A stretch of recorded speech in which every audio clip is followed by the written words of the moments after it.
Hey, Sean. Hey, Mike. Hello. Hello, pleasure seekers. Hello, friends. Welcome to Never Had the Pleasure. We are here to check out a movie that we have never seen before. For better or worse, we're watching a little-known film this week, Citizen Kane. And you can watch along with us. Right now, we're going to cover what we know and what we're expecting going into perhaps the greatest classic of all film. And after, we'll be back to deliver our thoughts. You can see the time on the timeline. Yes. Or right here. We are talking about Citizen Kane today, partly because the new film Mank is a big, new, prestige-y David Fincher film about the making of Citizen Kane. It's definitely something that I want to check out. We're hoping to talk about Mank at some point. And I think a viewing of Citizen Kane will only help in appreciation of Mank. Adoys. Having said that, let's talk about Citizen Kane. The Big CK. The thing everybody knows about this movie is its reputation. It's been deemed the greatest film of all time by general critical consensus over the last 50 years. Citizen Kane, Wizard of Oz. Citizen Kane. Citizen Kane. Citizen Kane. Citizen Kane. Citizen Kane. The 100 greatest American movies of all time. What a collection. Good night. Pride and Prejudice. And I think notably, I have never seen anyone come for Citizen Kane. But it's definitely a thing to go into this movie with that reputation lying on its shoulders and to write it off as that was boring, I didn't get it, or it was just a bunch of people talking in rooms. Not like most movies. Despite being a lifelong classic movie buff, I have never seen Citizen Kane. I, as many people have, watched it for the first time in a film 101 course, and as many of those same people do, I loved it. People who generally don't respond to the classic studio filmmaking era and have maybe never engaged with those kinds of films before. If you are open to a talky character study, this is a very engaging one. I kind of think of this as one of the most movies, a really grand production. It's not the most movie in the way of Marvel films, but if you're choosing to engage with a classic film, this is not a bad one to do it with. For its time, it's showy and entertaining alongside having more to say than just being fun. You need to let things surprise you once in a while. If this is outside of what you would normally watch for film, to the degree that you can, set the reputation aside and give it a whirl. I think the human experience didn't begin in the 70s. There's a lot of work that holds up very well. There is tons and tons of super in-depth close reads of Citizen Kane. We are both big classic movie buffs and will bring what game we have, but we're mostly just here to bring you a perspective on what it's like to watch this movie for the first time. Does it deserve to be as revered? How does it surprise us? Yeah, knowing that I like this film, I kind of feel like my role here is kind of giving some context and casual analysis that might help people appreciate it. So, Orson Welles, director, co-writer, producer, and star of Citizen Kane. Ask me anything about his life until the age of 18. Perhaps the work of Orson Welles that we're most familiar with is his commercial work. Yes.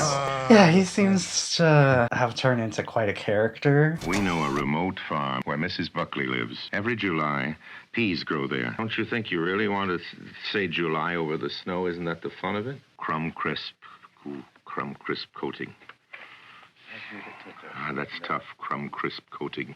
So doing some real commercial work, literal commercials. The French champagne. There is a California champagne by Paul Masson, inspired by that same French excellence. And movies like the Transformers movie. You underestimate me, Galvatron. Prepare the standard rich and famous contract for Kermit the Frog and Company. We'll see his peak here. And we can pick which age he portrays at that peak, because as I understand, this movie spans at least a couple decades. Maybe. And he was, as my mind is constantly reminding me when I feel unaccomplished, he made Citizen Kane before he turned 30, at which point he had already very successfully directed New York theatrical productions for years. And on War of the Worlds. An estimated 1 million listeners actually thought America was under attack from Martian invaders, all because of a radio play. What a guy. The Beatles had broken up before any of them were 30. Anyone can strum a guitar. Surprise! What I know of his journey to Citizen Kane is essentially that he co-founds the Mercury Theater Company, which has a massive presence on the stage and also on the radio. Yeah, that's where he does his famous world His famous World War. Universal successfully released Trolls World War II.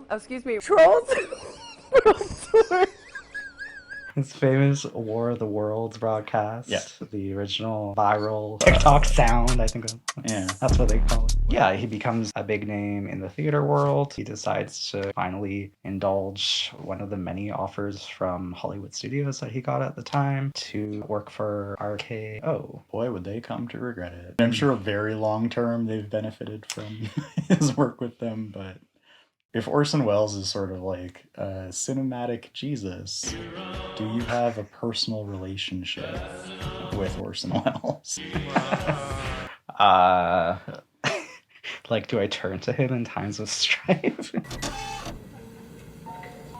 Oh my gosh. Orson Welles. No. I wouldn't advise that. The French. No, but like as a classic film, I won't say buff.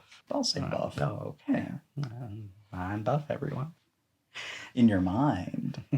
In your critical faculties. Oh dear. No, but like as a classic film appreciator, I'm like such a sucker for the charms of this film. I do revere his work here as a real visionary accomplishment. For me, the only hazard going into the sort of like masterworks of cinema is that culture has already so thoroughly digested it that you kind of already have it spoiled for you going in, even if you don't think you know that much about it. But there are also cases where there's a lot more to the film than maybe what you assume going in as well. Yeah, and I know that's your kind of take on it. I hope I'm not like overconfident in this, but I mean, I'm assuming that there's like a lot of meat on this bone that I haven't been able to glean from its 4-minute segment in some AFI special. All I needed was a ticket, a magic carpet ride. I'm sure like plot-wise, you've got like a pretty correct understanding of what this is. Mostly just in real broad strokes, but as we've talked about, any kind of work of true vision is going to be in the execution. You have a real affinity for this as a work, but I have a lot more context for his life and career around it. Like I've seen at least 6 other Orson Welles movies. I'm reading this biography, but I know very little about what's actually on screen. Maybe if we want to get into talking plot, I can lead us into that by telling you everything I know about Citizen Kane. It's like a shockingly short list. I don't think like your knowledge is that Citizen Kane is a literal cane, but take it away. All right. 1, he trashes a room in a very Zat-like manner. What a reference point. 2, there's a cockatiel. 3, I mean obviously like Rosebud and the snow globe and stuff. What? Is that like a spoiler? Yes. I just thought everybody knew that because... I mean, it's the most spoiler of all time, but... Okay, all right. Let's keep it on the DL for now. 4, like thinly veiled takedown of newspaper magnate William Randolph Hearst. I think the screenwriter Herman Mankiewicz recruited to that end for kind of like the dirt on Hearst. Seems like a fair bit of Orson Welles snuck in there as well. Yeah, that's what I'm curious about. How much of that is informed by Welles himself. That's about it. That's about all I know. Ba, ba, ba, ba, ba. Who is Citizen Kane? Why do we give a shit? All I know is that we give a shit because Orson Welles tells us to. Do you know anything about like what this movie's about otherwise? Hubris and pursuit of power and taking the people in your life for granted. Yeah, it's like a full wide angle lens look at a person's life, the triumphs and pitfalls. Yeah, that kind of like old fashioned biopic format that it seems like they don't really make anymore, where it is just like 20 or 30 years of someone's life. Part of why I love this movie is all I ever hear about like biopics, and this isn't technically a biopic, but like it's a biopic by any other means. The criticism I always hear about that genre is that they're always focusing on somebody's least interesting parts of their life and watching them reflect on the exciting times in their lives, but like having that part of their lives not central to the film. This film doesn't do that. To me, it is the best filmed encapsulation of a figure that I've ever witnessed, spanning essentially all of this person's ages and exploring all of their emotional and mental life. Now, you've seen Boyhood. What do you want to do, Mason? So, What do you want to do? is it a more effective representation of the different phases of someone's life than Boyhood?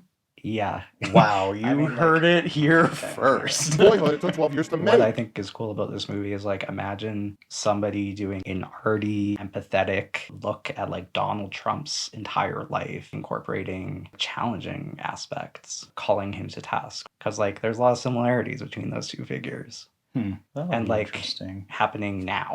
Kind of at a pivotal juncture. This is quite the figure in a similar way to Donald Trump being quite the figure. Lock 'em all up. We're watching this from such a remove from the time period where these events happened, but that's what this was for the time. One of the things that I know is that it seems like the creative team was interested in having the settings feel very real in a way that wasn't typical of film at the time. It is, by reputation, the first movie to have like a ceiling in a room. Orson Welles was quite open about like he approached this very much as an outsider to like the medium of film, and essentially a lot of the revolutionary shots and techniques he's essentially ascribed to being a newbie and an outsider to this form, and basing his ideas on a lot of German expressionist work. Right. He seems very much like a visionary and also somebody who is just like an outsider, kind of like an ingenue in terms of like directing. Yeah, somehow in a position where he just like didn't really have to play ball and make compromises like he would so often have to do later. Yeah, like this film was made under a contract with RKO where essentially he had complete reins of like every aspect of the film. He didn't need to take any studio notes seriously. He had final cut on the films that he did for them. So like this is interestingly and uniquely a very direct piece of authorship. Yeah, the main danger going into something like this for someone like me is that like I've been to Hearst Castle. Setting of Lady Gaga's GUI video.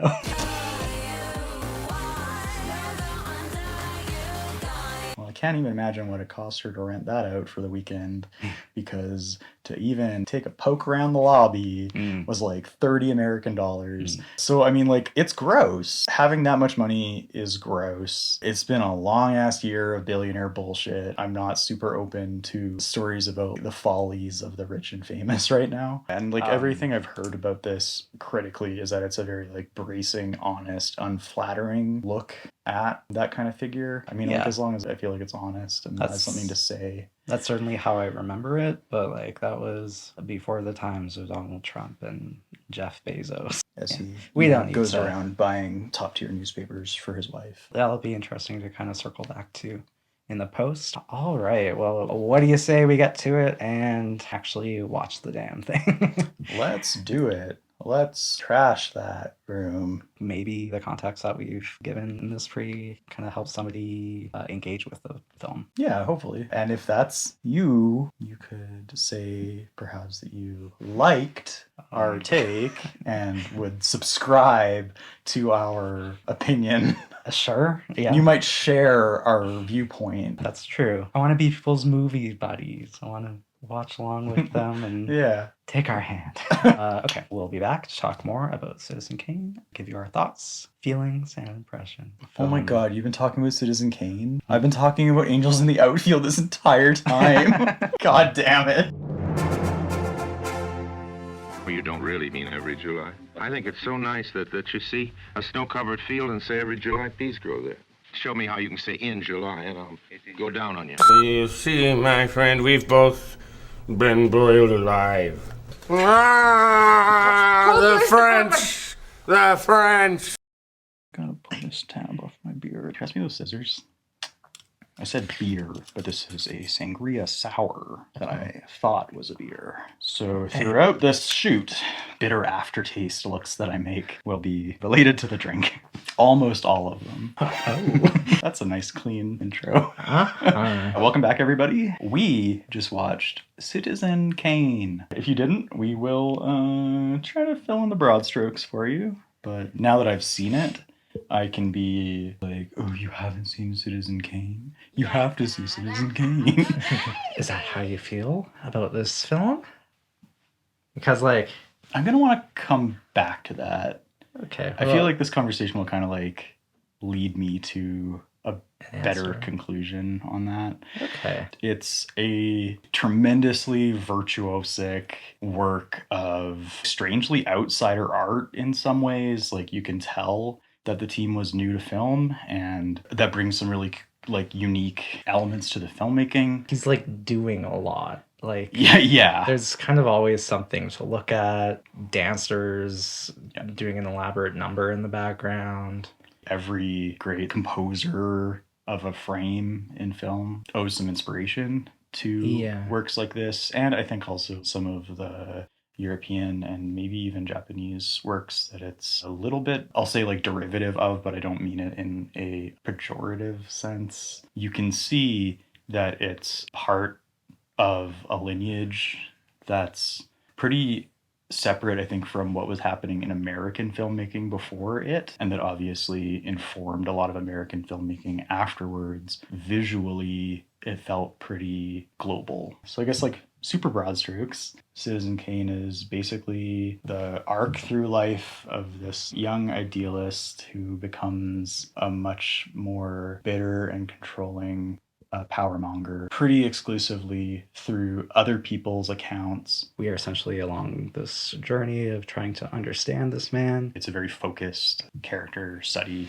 as you warned me, I guess. But ultimately, I'm not totally clear on what it's in service of or what I'm supposed to get out of it. I guess I can compare it to another sort of like esteemed greatest work of its format, The Sopranos, which I quit watching a couple seasons in because I was just like, why should I care about this bully? You can peel back the layers on Charles Foster Kane just like you can with Tony Soprano. Underneath is just an ugly person. He only ruined the lives of the people that he touched. Any aspirational qualities of Kane get doused over the course of the movie. You don't see like much of a demarcation like along his journey into like where he became that way. There's a little bit of a missing beat. His pivot from being a young idealist effectively takes place over a montage of breakfasts that he shares with his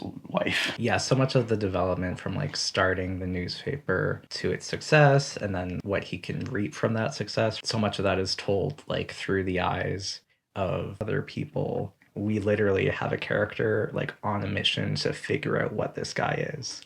And at the end of the movie, they essentially say, Rosebud doesn't hold the answer to like what this guy's life was. I don't think you can condense it to just that. I didn't have a problem with any of those things at all. I actually think those were strengths. I think its strongest message is you can never really know somebody. It's not like a unique message, but I think it's a valuable one. From beginning to end, every character interaction is in discussion of and leads back to this central figure, and you don't at the end really have a lot of insight into what his inner life was like. Yeah, why he was so hungry for the things that he was willing to destroy other people for. And I think that's pretty brave note to go out on. It's a cautionary tale, but it doesn't end in that didactic, oh, I regret the life I've lived. If only I'd led a life of love. He dies, and he didn't have that in him to give, and that will just always be a mystery. Yeah. I guess like embodied symbolically by Rosebud. It's like a physicalization. It's like a Horcrux in a way. It's like a piece of his soul that he's like splintered out. It's a very simple story if you just like look at the basic plot of the movie. There's power in the like simple truths of this story. Despite the simplicity, there's to me like a bravery in kind of speaking some of the truths that the story does. And it also allows room for entertainment along the journey. It operates almost in the same way as like a Dickensian like parable. The one Dickens that I am familiar with is A Christmas Carol. It's that kind of base foundational text that can be grafted onto different time periods, different settings. They can include the Muppets. And like maybe one day we'll get the Muppets Citizen Kane. What I feel like I've been trying to say like all through this whole thing is that like, no, we can't. Because like Citizen Kane is uncompromising and unflinching, that like doesn't translate to a happy ending. I mean, in a lot of ways, it's kind of like a reverse Christmas Carol. Yeah, the Christmas Carol is trying to give you that message of if only I had lived my life with love. Thank God it's not too late. I said it kind of mockingly, but like I don't mean it that way. What would an episode of Never Had the Pleasure be without me going off on Tree of Life? That is the like explicit message of that movie. The only way to be happy is to love.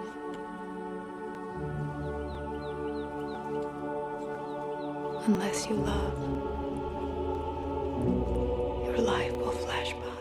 And I'm glad that we have movies with that message, but I'm also glad that this much more obstinate, darker movie exists. Oh, yeah. That basically says like, well, actually, not everybody is going to have that ending. And maybe not everybody has it in them to, if I don't want stories about petty men being bullies, I don't have to have those and I can turn it off. But I'm very glad I didn't turn Citizen Kane off. I got a lot out of it that didn't require me to care that much about Kane's feelings. I'm glad to hear that that's your experience. There are issues with its keyhole focus on Kane. That's okay because movies that don't have any issues are kind of boring. It's not a perfect movie in the way that like Vertigo is not a perfect movie. Well, but its problems are the parts of it that I'm gonna like think about and mull over and will bring me back to it in the same way that Vertigo's problems do.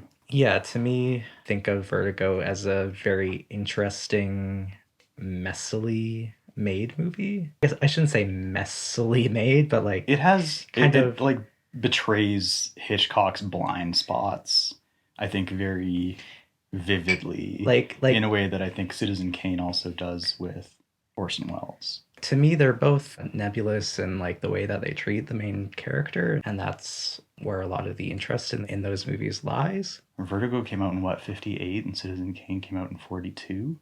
41? Yeah, 41. Always off by a year. So yeah, there's less than 20 years between them, and since Vertigo came out, it's been 60 years. So the world has changed so much more since either of them came out than it did between the two of them. It's not a coincidence that Citizen Kane and Vertigo are both about what we view now as like vampires lording their power and influence over people who have less, extracting what they want because they can, and the people that they trample don't have those options. I look at the movie as being empathetic towards him as somebody who loses sight of any sort of principles in his life, but ultimately challenges the decisions that he makes. If you dissect the politics of him as a figure and his actions, he does plenty of bad stuff, but like that's inherent to the point of the movie to me. I think it's a tragedy of like what happens to a person who has ideals. Yeah. And what happens to them when they receive wealth, power. Yeah, wealth and power. I agree, So, like, but I think like for me, that is a tragedy for the people who suffer the abuse of that wealth and power more than it yeah, is. that's clearly not like the focus of Yeah. this movie, right? Like, Kane essentially starts the Spanish-American War. This movie doesn't really delve into like what that meant for America and like the people who suffered because of that. It's easy to write that away by saying like they're not interested in interrogating that, but pieces of work need to have defined scopes. To me, like this movie does a really good job of that and trusts its audience enough to put all the evidence in their hands to come to a conclusion about certain questions about Kane. And like I respect that immensely. This movie could be giving us these pat answers, right? Or like Kane himself having like a note somewhere explaining it all. Despite my lack of like a positive emotional reaction to it, it's not just an A to B melodrama. Yeah, watch these events unfold. The like newsreel does a pretty good job of kind of orienting you to what his impact is outside of the kind of like keyhole that we look through for the rest of the movie. We do see people marching in the streets protesting him. We see people calling him a communist and a fascist. The movie isn't about those things, but it kind of like states from the get-go that that's the case. These things are happening outside of this keyhole, but the movie is about the keyhole. It is critical of that sort of like great man theory, but by making a movie that is completely focused on a great man, it ultimately still subscribes to that worldview. It's a very American parable with very American blind spots. At freedom of speech gives you license to critique, but it doesn't in and of itself give you the power to actually push back against that. Watching this, I drew a lot of parallels with Trump. Kane at the end of this thing is a fat, broken down man living in a rundown palace in Florida. Lots of parallels like Trump, Bezos, Musk, even. Or like Dracula, who we'll get to. Rupert Murdoch. I said going in that like one of the hazards was that it would ask me to tolerate a bunch of billionaire bullshit. That is pretty squarely where I think I'm being harsh. You're challenging it, right? I mean, like, I guess, but it's also kind of dumb. A lot of the criticism that I have is ultimately kind of a critical cul-de-sac because, like, what do I really want? He, like, turns the newspaper into a co-op and everybody lives happily ever after. Like, that's not a really a very, like, practical way to look at it. If you change the character's politics and his social interactions, then it's not the same character. He's just like a nice guy who gets screwed by the system. Yeah, like we know almost nothing about him besides his hunger for power and influence. In terms of what he's seeking here? Yeah. I think because it's supposed to be, I think, like a pretty realistic portrayal, maybe that's making me be harder on it than some similar works that get a little more slack by not taking place in the real world. I'm thinking particularly of Dracula. It has like considerable structural and dramatic issues, but I still dig it. I like this mean, nasty old vampire. There are lots of things with central figures that aren't very good people that I really like. So maybe I should just back off. We're fascinated by the absence of something in a person. I think that's core to our fascination with people like Trump and people like Kane, right? But ultimately, again, that's a cul-de-sac because you're looking for information that probably isn't there. Orson Welles was a magician as a child. This movie has some really deft sleight of hand. This is a movie that knows what it's doing and who its character is. It puts you on the mission with this reporter to examine and try to understand a character that it ultimately withholds from you. And it knows you are not going to have that ending. This is very like old man yelling at cloud, but I think so much of media has gotten very, very hand-holdy. And this is very far from that. And I think that's really cool. Not only does it not give you all of the answers, it makes you ask questions that there are no answers to. and kind of like leads you down a path to realize that. That's the journey of this reporter, what he experiences through the recollections of the people in Kane's life. The one piece of information that we have that he doesn't get is what Rosebud is. Yeah, in a way, Rosebud is kind of like a red herring. Most red herrings get dropped partway through and then you get onto real conflict. So it's like a red herring that is also the final shot of the movie. I think of it much more as like a bow on the top of the package of this movie. Yeah. It's a red herring in the way that the sled itself isn't the answer. Kane has a lot of affection for his mom, who presumably he never sees again. And like so many of us do, longs to be able to go back in time and relive our lives, not tracing the same steps that we took, but to change the trajectory of it. I listen to enough true crime to know that, yeah, plenty of bad men go to their grave mourning something that they lost along the way. That's obviously just like so core to the human experience. Kane is at the very least a narcissist. The thirst for power and control is an effort to reclaim that loss of control in his childhood. I think like it is satisfactory to me to like come to my own conclusion about what is it that he was thinking at that moment. Absolutely. The movie knows what it's doing. It's not like it just like, oopsie daisy, we forgot to tell you the nature of this man's soul. Goodbye. Yeah. Those are like big ass fucking themes. Whew, this is a different episode, guys. Yeah. Quite the convo, but like I think we're talking about this movie in a way that it doesn't often get talked about. The analysis that I have encountered essentially solely talks about the like technical aspects of the film and the way that it revolutionized cinema. They always just kind of like ascribe the like themes and lessons and story of this movie to like pretty simple conclusions, essentially saying Wells leaves it in your hands. So like this has been an interesting like hashing out of what exactly is going on here. So we have had quite an in-depth conversation here about the greater worth of this film. We're clearly well on our way to becoming the philosopher kings of YouTube. Yeah, but let's maybe like go over the plot here and like maybe talk about some of the specifics of the story. What do you say? Sure. Okay. So I guess like if you didn't watch Citizen Kane along with us, first of all, you are not doing your job of forming a parasocial relationship with us.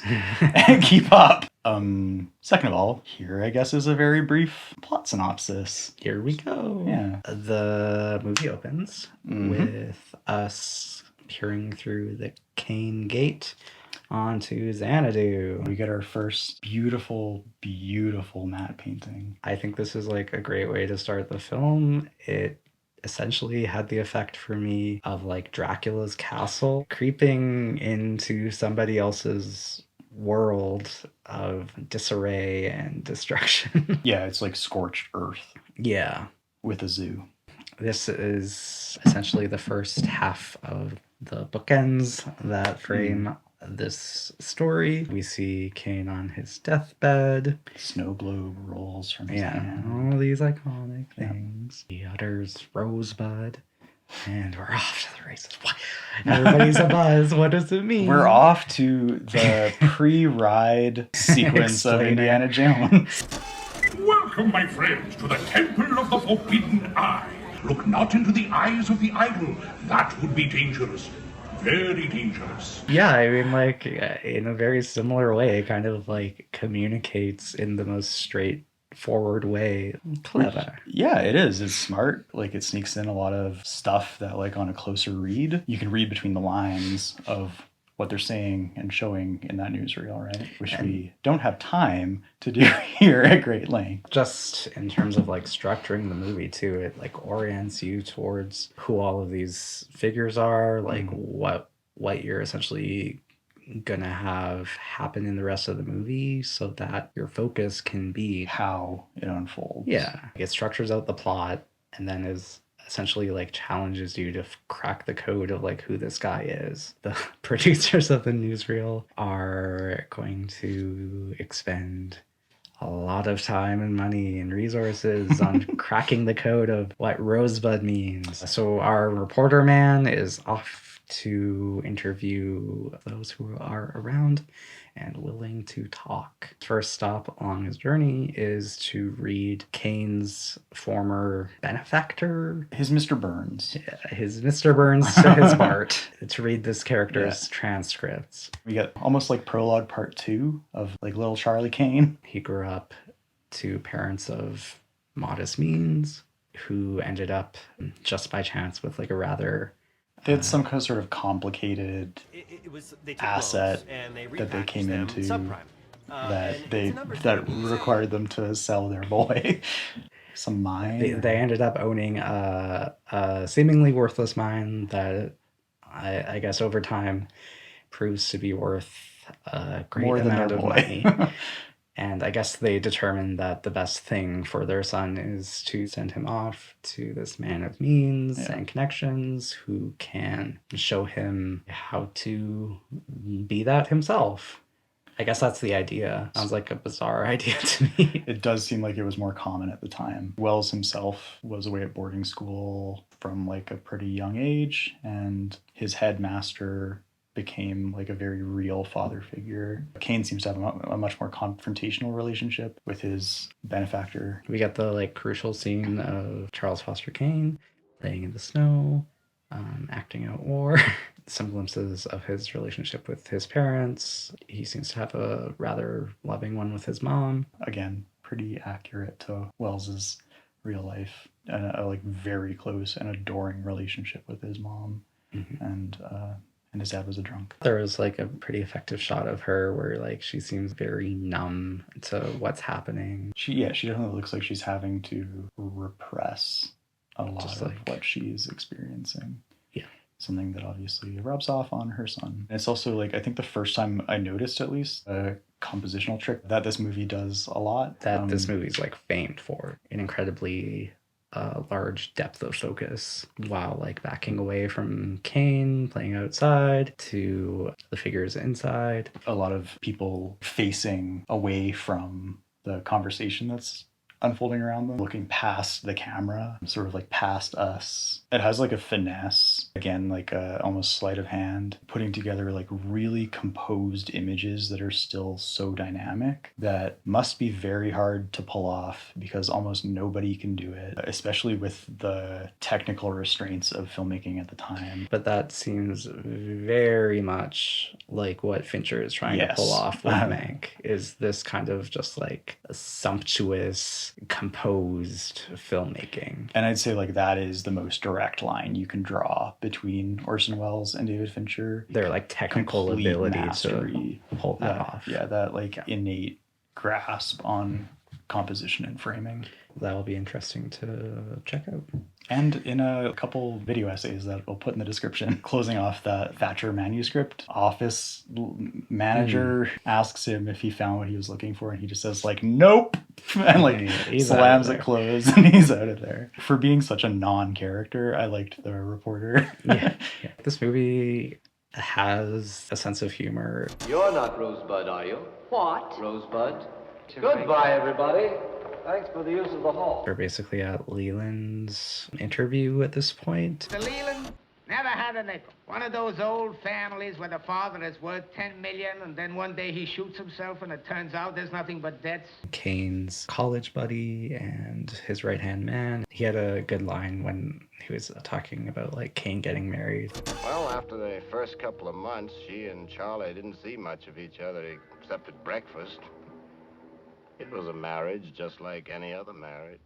The breakfast montage is just like an expeditious way of showing that kind of growing resentment. Like the table expands over time so that like they're just like literally further apart from each other. I wonder if this movie would reward repeat viewing or deep analysis. It's a really interesting portrayal. He's putting on such a like gregarious, smiling face that obviously masks like a very deep sense of betrayal. Not that Charlie was ever brutal. He just did brutal things. Maybe I wasn't his friend, but if I wasn't, he never had one. Yeah, like Leland just seems like a jolly man. Yeah, but he's also in some kind of sanitarium. It's really good. Joseph Cotten does a great job. Kane nails the physical mannerisms of age better. He's just all right. And I forget how spry some old people can be. I'll cut you that slack. I don't know, like most of the time it's Cotton. just sitting there. Yeah. Certainly with Kane, like we see a long stretch of his life for Orson Welles being like the young man that he was. Some of the older stages of Kane's life I thought was very impressive.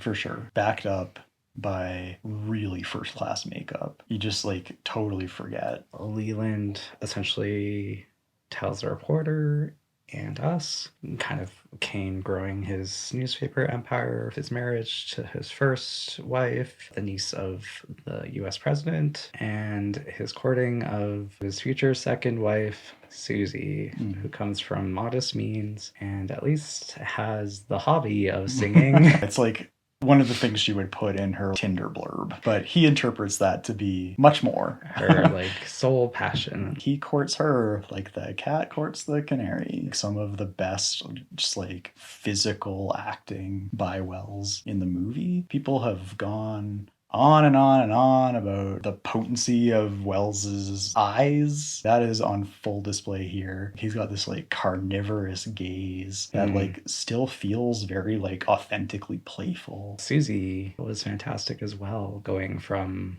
her present day to her recollection, just how sweet she is in this scene.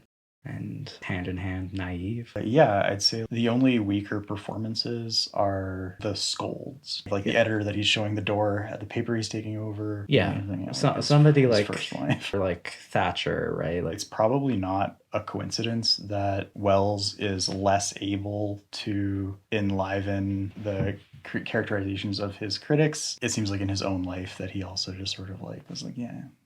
In another example of like expeditious storytelling through the use of montage, I had to write it down. We go from Susie singing to Susie singing in Kane's like estate, firmly establishing that their relationship is growing, to the announcement of Kane's run for governor, to him making a campaign speech, to us seeing his son just like within seconds. Yeah, there's like no fat on the screenplay, and it also is like it so powerfully uses the visual language of film to move the story along, and they just like they work in lockstep together. Yeah.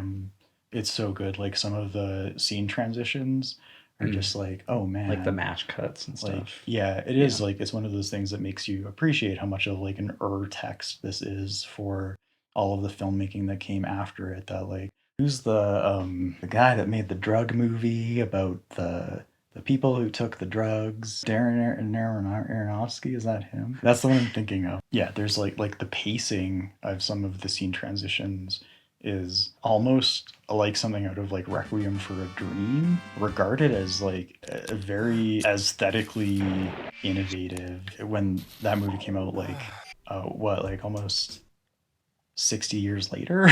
That's pretty crazy. Essentially doing similar things. Just like quick cuts of like some sort of like visual totems in the image, like okay, like yeah, it's just. It's with descriptive powers like that, why don't I write a Citizen Kane? It's an influential film. Kane is running for governor, parallels with recent history with Trump. He talks about in his campaign speech jailing his political rival.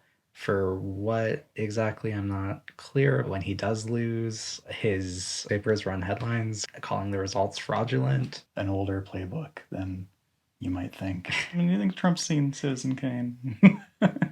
I know he's seen Citizen Kane. Errol Morris interviewed him about it a number of years ago. That's something I gotta check out. It's one of his favorite movies. The word rosebud is maybe the most significant word in film, in what we all watch.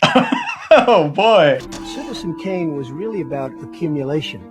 And at the end of the accumulation, you see what happens, and it's not necessarily all positive.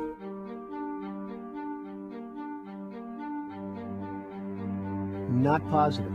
You buried the lead on that one. I feel like that is very relevant. He saw someone with parallels to his life and said, I like that. You know, if you could give Charles Foster Kane advice, what would you say to him? Get yourself a different woman.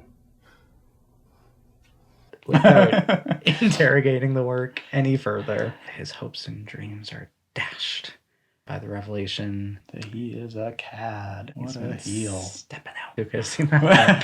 His political life is essentially over. In the aftermath of Kane's political unraveling, Leland has a scene confronting him, really illustrative of the visual range of this film. There's shots essentially from the extreme corner of the ceiling looking down on the characters. In this scene, the camera's on the floor looking up, keeping things interesting. Visually, this movie uses that range. These are literally imposing figures. Yeah. Right? Yeah, so now we're kind of moving into the grandiose built heritage portion of the movie. Opera House first. So Kane is trying to foster a singing career for Susie. And his middle essentially, name.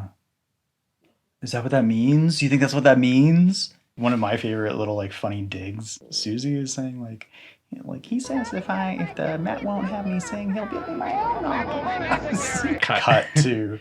So he does. He builds her a new cage to be contained in. As performers have to, she has to perform in front of crowds. They're not having it. If only she had more of Florence Foster Jenkins. More of that bravado. More of that spirit. She didn't understand. Music is my life. Cosme McMoon? That's me, sir. All of Britain She's will doing rally it. around She's doing her. it for the soldiers. I lost my left leg at Guadalcanal, was that but that one? dame's got me happy to be Yeah. alive. Yes. Okay. They need joy. They need music. Madam Florence, you must go on. The troops need Meryl Streep to sing them opera. We'll get to it. Her lack of talent ends up making the growing resentment between Leland and Kane over his journalistic integrity and overall morals explode into them ending their relationship. It's endlessly funny to me that Kane's journey to unraveling is because of Leland sticking by his right to say she was a bad actor. This section pulls a pretty neat kind of again, very virtuosic trick where it with the opera singing stuff, it loops back on itself and takes essentially a second pass, does a second lap From two characters' perspectives. Yeah, a third lap actually, because we already saw that in the newsreel. Again, the way that this movie echoed through filmmaking. What's the Coen Brothers movie with Oscar Isaac as the folk singer? Inside Llewyn Davis? Yeah, it reminded me of the way that movie is structured to be this recursive loop. You go into the second pass with a completely different perspective and set of information. I love that in this movie. Yeah, and I loved it in Inside Llewyn Davis too. I love stuff like that because that's just realistic. It's not just the literal events told from the same objective perspective, right? For sure, and it's doing it in a very naturalistic way. It doesn't feel as structural as in something like Rashomon or 12 Angry Men. It's kind of funny, this movie isn't actually very showy. There's hardly anything in it that has that whiff of look at me, mom, no hands. All of the different techniques that it uses feel like they're in service of something that sets it apart from a lot of what it went on to influence. Looking at you, Aronofsky. Susie essentially has to stay in this metaphorical birdcage with Kane, locked up in Kane's palace, Xanadu, with nothing to do but puzzles. Again, the way that her career plays out, so many shades of people like Trump, or in the corporate world, all the whitewashing that Amazon does. There's this feeling that he can will the truth to be whatever he wants it to be. That happily, one of the few solaces of 2020 is relearning that that has its limits. There's always an end to the road. Yeah, and this is the end of their road of a relationship because she He's hitting the highway. She gets some agency and leaves his ass. And he is a whiny bitch. She's just like young and not sure about what her life is going to be. And then he decides for her. And then she decides that he doesn't get to decide. Yeah. Mm-hmm. Seems like not a super clear-cut happy ending, but taking control back. It doesn't come for free. The lady is a lesson in courage, and we love her. That's basically the movie. We get a little conversation with Kane's butler going over the exact ending of his days. The scene with the butler, I really like. There's sort of that like cynic's circle of life. This man who held all this power is now being harvested. The decaying grand elk, all the bugs of the forest that are feasting on. All of these people going over his belongings. That's... Jesus, what was that? Warning, everybody. The most jarring Insert scare shot, jump. Yeah. Of all of cinema. I love this moment.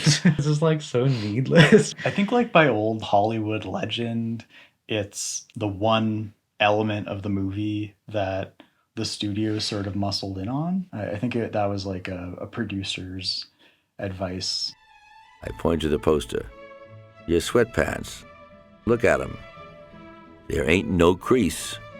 Looks like you're sporting a pussy, Warren. You gotta put something in here to wake people up. I might not be remembering things correctly, but I thought my film 101 prof in Calgary said he essentially had like a problem where he just like needed a transition, and like this is the best he could do. Needing to wake people up also rings a bell, and it works. Every time I see this film, I like go in remembering the cock tube, be ready for the cock tube. And it's like timed perfectly where every time I'm just like, It's not even just like a cutaway. The footage is like polarized or something. And the sound. Yeah. Oh, quite something. All right. That like the brief interview with the butler tees us up for one of the strongest final scenes that I've ever seen in a movie. Yeah, I mean, like if you've had this movie spoiled, it's the scene that you've been told about or that you've seen. The reporter basically says that they failed at their mission. They couldn't figure out what Rosebud was. And they never will. And we've already talked for 1 million minutes about it. Yeah. So that's the movie. That leaves us with our final judgments. Tonight we've taken a wonderful journey inside ourselves. It seems like what you responded most strongly to was the virtuosic film techniques.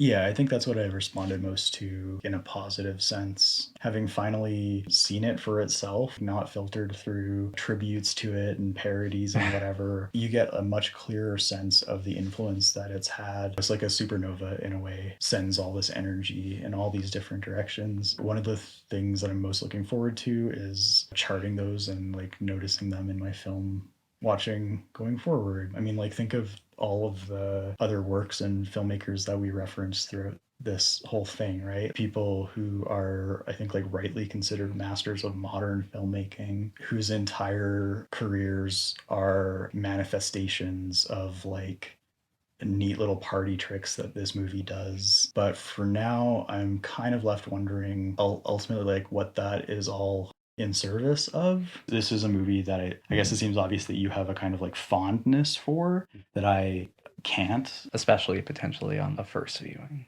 Yeah. Ultimately, how I feel about this movie kind of harkens back to something that Leland says about Kane, which I will now butcher by paraphrasing. He says something to the effect of that like Kane was always very selfish in love, that like he only thought of love as like what he could get from other people and never what he was giving. This movie, I hugely admire that it withholds so much of who Kane truly is from you, and there's a really powerful message there. But that's a choice that necessarily omits an important part of what we go to the movies for. Movies ultimately aren't the best format for conveying thought or fact. It's a medium that's, I think, principally emotive. Ultimately, a movie has to give something of itself, and I'm not sure what this movie has to give.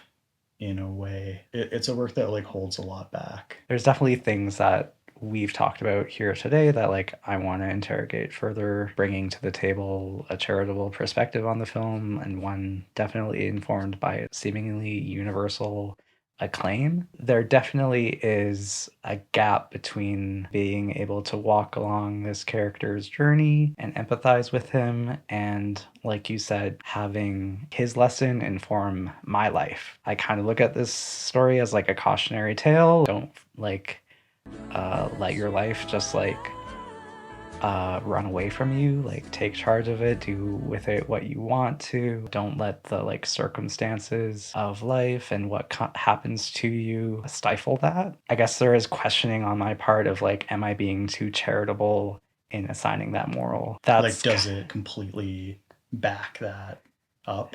Yeah, like at the same time, I talk very fawningly about this movie for a reason. I do think of it as that foundational and a compelling movie, at least for like my sensibilities. This isn't going to be for everyone. For some reason, we keep mentioning like Endgame. Like, these are very, very, very different movies. If I have to choose a camp on that spectrum, I'm going with Kane. Me too, but I'm glad that we have both. There's something like Citizen Kane that's much more serious while like still working to keep you engaged. And there's stuff all across the spectrum between those two, right? And in fact, beyond either. Not to say that there isn't a place for like sheer entertainment. Whew, boy, that's just like a light, fresh millennial take on Citizen Kane. Yeah, let's see what these boomers watch. You said you had some recommendations, I think, that you wanted to give of yourself in an act of generosity.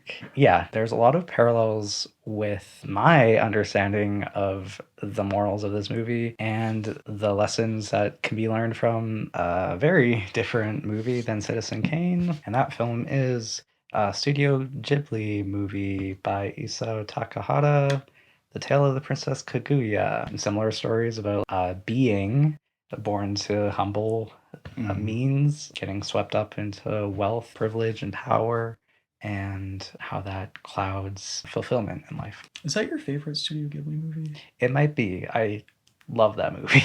Yeah, I feel like you love that movie. I do.